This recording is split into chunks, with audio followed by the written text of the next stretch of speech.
qələmin belə bir yaradıcısı varsa, necə olur ki, bu möhtəşəm gülün bir yaradıcısı yoxdur? Heç ağlınız kəsirmi bunu? 2025-ci ildə bu arqumenti bu formada təqdim etmək həqiqətən gülüncdür.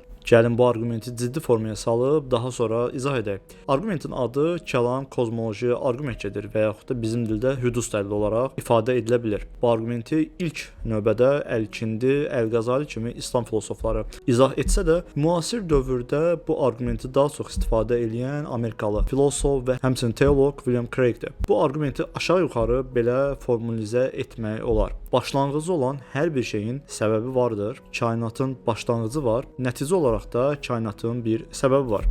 İzah etməli olsaq, kainat nədir? Kainat indiyə qədər baş vermiş, hal-hazırda mövcud olan və gələcəkdə mövcud olacaq fiziki şeylərin cəmidir. Yəni, bu kainatın sonsuz olduğu və yaxud da olmadığı ilə əlaqəli bir bilgi ifadə eləmir. Sadəcə kainatın ümumi izahı onun keçmişdən gələcəyə, yəni bu sonlu və yaxud da sonsuz olması fərq eləmir. Bunların fiziki cəminin ümumi izahıdır. Kainatın özü məkan, zaman və maddədən ibarətdirsə, bunların olmadığı, yəni həm zamanın, həm məkanın, həm də maddədən olmadığı an kainat mövcud deyildir. Buna görə də ağlabatan nəticə budur. Kainat sonradan yaradılıb və bu yaranma səbəb ağıllı və qüdrətli yaradıcıdır. Çünki bu möhtəşəmlikdə və bu ümumilikdə kainatı yaratmağa qadir olan yalnızca bir yaradıcı ola bilər. Craigin iddiaları aşağı-yuxarı bundan ibarətdir. Və bizim buradakı arqumentdən çatacağımız iki səbəb var. Bir, səbəb-nəticə əlaqəsi, iki, kainatın öz-özünə başlaya bilməsi məsələsi. Bu mövzu bir qədər ağır olacağından mən hər iki mövzunu bir videoda izah etmək istəmədim. Bu mövzuda sadəcə səbəb-nəticə əlaqəsi tam olaraq nədir, xüsusiyyətləri nədir və ümumi olaraq kainatın başlanğıcında səbəb-nəticə əlaqəsindən istifadə edərək arqument qurmaq olarmı ya yox, bu videoda izah etməyə çalışacağam. İnsanların çoxu, həmçinin William Craig elmi səbəblərin axtarışı kimi görür. Misal üçün, tibb tədqiqatçıları xəstəliklərin, tarixçilər tarixi hadisələrin səbəblərini araşdırır və bunları izah etməyə çalışır. Bertrand Russella görə səbəb-nəticə arasında iki xüsusiyyət mövcuddur: asimetriya və spesifiklik. Gəlin görək bunlar nədir? İlk olaraq asimetriya. Asimetriya nədir? Səbəblər və nəticələr eyni formada əlaqələnmir. Bunu anlamağımız üçün bir nümunə verməyimiz kifayətdir. Misal üçün, tarixçilər iddia edir ki, 1-ci Dünya müharibəsinin başlanmasına səbəb Avstriya-Macaristan vəliəhdi Ferdinandın öldürülməsi idi. Amma buradakı asimetriya 1-ci Dünya müharibəsinin başlanması Ferdinandın öldürülməsinə səbəb deyil. İkinci xüsusiyyət isə spesifiklik, yəni xüsusilikdir. Yəni misal üçün 1-ci Dünya müharibəsinin başlanğıcından əvvəl kifayət qədər hadisə olub, amma bu hadisələrin heç biri yox, məhz Ferdinandın öldürülməsi 1-ci Dünya müharibəsinin başlanğıcına səbəbdir. Yəni 1790-cı ildə Yer və Mars arasındakı əlaqənin 1-ci Dünya müharibəsinin başlanğıcına heç bir səbəbi yoxdur. Bu izahları mikrofiziki və makrofiziki kainatda daha fərqli təsvirlərlə vermək mümkündür. Misal üçün, qaz buludunun təsvirini makrofiziki kainatda temperatur və həcmə görə təsvir etmək mümkündür. Mikrofiziki kainatda isə qaz buludunu yaradan zərrəciklərin təsviri onların kütlələri və sürətləri ilə təsvir edilir. Yəni, mikrofiziki kainatda Russell'ın iddia etdiyi asimetriya və spesifiklik yoxdur.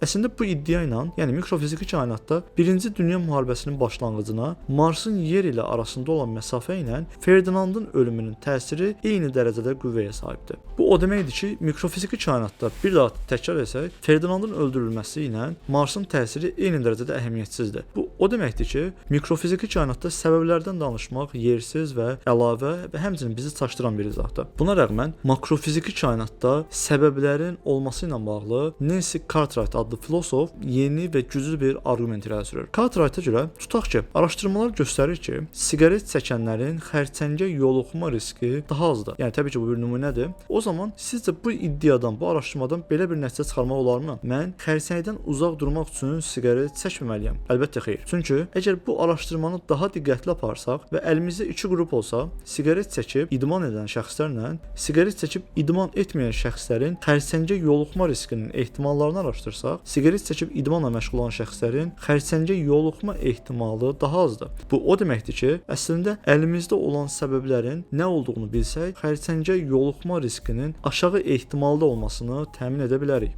Buna görə də Cartwright'ın iddiasına görə mikrofiziki kainatda səbəblərin olmaması makrofiziki kainatda da səbəbləri inkar etməyimiz anlamına gəlmir. Çünki makrofiziki kainatda elə bir şəraitdə və elə bir formada yaşayırıq ki, səbəblərin izahı bizim həyatımızı daha da rahatlaşdırır. Bu hissəyə bir etiraz gələ bilər ki, mikrofiziki kainatda səbəblərin olmaması bütün hadisələrin tamamilə təsadüfi və səbəbsiz olduğu, gerçəkləşdiyi anlamına gəlmir. Bir hadisənin izahı olsa da səbəbi olmaya bilər. Çünki bəzi izahlar səbəblərə əsaslanmır. Misal üçün, riyaziyyatda 2 tək ədədin cəmi cüt ədəd edir ifadəsinin heç bir səbəbi yoxdur. Amma bu riyazi düsturun izahını verə bilərik. Hansı ki, riyaziyyat qanunları və riyaziyyatın təməlinə əsaslanaraq bu hadisənin belə olduğunu iddia edə bilərik. Əslində bunu teoloqlar özləri də qəbul edir. Misal üçün, Tanrının varlığının səbəbinin olmadığını və bu hadisənin onun mahiyyəti ilə izah olunduğunu qəbul edirlər. Əslində mikrofiziki hadisələrdə də səbəblərin olmasa da müəyyən izahların olduğunu qəbul etməkdə heç bir sıxıntı yoxdur. Zamanın istiqaməti mövzusu da əslində müzakirəyə dəyər mövzudur. Makrofiziki kainatda zamanın düz xəttli olması işimizə yarasa da, mikrofiziki kainatda bu qəbul olunmur. Əslində bu iddianı doğru qəbul etsək, o zaman arqumentin ikinci öncülünü də qəbul etməyə bilərik. Yəni, əslində kainatın başlanğıcı yoxdur. Burada Craigin belə bir etirazına baxmaq mövzu açısından daha faydalıdır. Craig iddia ki, mikrofiziki kainatlarda səbəblərin olmaması hadisələrin bu formada baş verdiyi anlamına gəlmir. Çünki mikrofiziki kainatda da hadisələrin baş verməsi müəyyən fiziki ön şərtlərə sahibdir. Amma burada fiziki şərtləri səbəb kimi göstərmək xətalıdır. Gəlin bunu bir nümunə ilə izah edək. Misal üçün, Gilles 3 uşaqlı bir ailədə tək qız övladıdır. Onun tək qız övladı hesab olunması üçün mütləq şəkildə digər 2 övladın oğlan olması gərəkir. Həmin uşaqların oğlan olması bir səbəb deyil. Bu bir fiziki şərtdir. Buradakı fiziki şərt səbəb yox, məhz bu hadisənin olması üçün, yəni mövcud olmaq üçün əslində bir münbit şərait və ya da fiziki şərtlər yaradır. Fiziki şərtləri isə səbəb kimi qəbul etmək xətalıdır.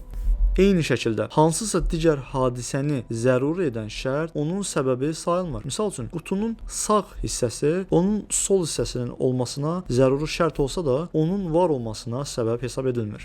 Burada son olaraq belə bir etiraz gəlir ki, əgər heç bir səbəb olmadan nələrsə yarana bilirsə, niyə durduğu yerə pələnglər və yaxud da niyə durduğu yerə evlər meydana çıxmır?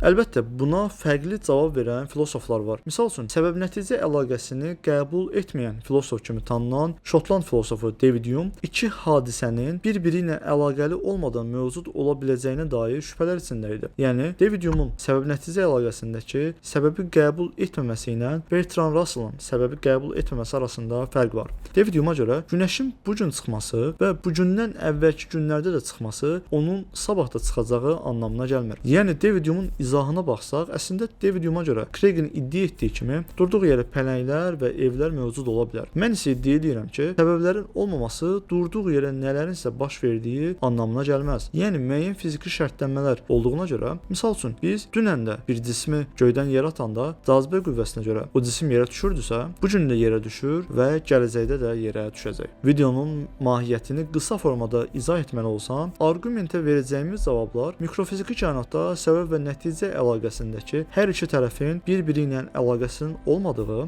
və buna görə də kainat əslində başlayıb iddiası özü zamanı qəbul etmədiyimiz üçün xətalı arqument kimi səslənir. İddianın ikinci tərəfinə isə, yəni kainat həqiqətən də başlayıbmı və yaxud da kainat sonsuzdurmu? Bu arqumentlərə isə videonun ikinci hissəsində cavab verməyə çalışacağıq. Əgər videonun mahiyyəti ilə və yaxud da ki videoda istifadə etdiyim arqumentlərə hər hansı əks düşüncələriniz və yaxud da videonun özü ilə bağlı suallarınız varsa, şərhlərdə qeyd edə və bundan sonra hansı mövzuda videoların gəlməsini istəyirsinizsə, bunları bildirə bilərsiniz.